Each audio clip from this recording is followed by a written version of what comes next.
يتعرض الفنان رامي صبري لهجوم عنيف بسبب تعليق ساخر على زميله الفنان تآمر حسني تم كتابته على صفحته الرسمية دفع محبون جمال جيل لشن حرب عليه، حيث كتب على صفحة رامي صبري الرسمية منشورا يقول: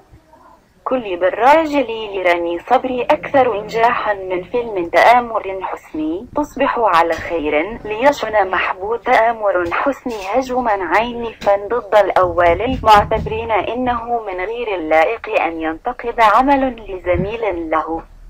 وعلى وجه السرعة مسح رامي صبري المنشور الذي تسبب في الهجوم العنيف ضده، موكدا لكل محبيه إنه تم نشره دون علمه، وإنه استحالة أن يقلل من عمل أي زميل له. وكتب رامي صبري توضيحا للمنشور الذي تسبب في أزمة ليقول: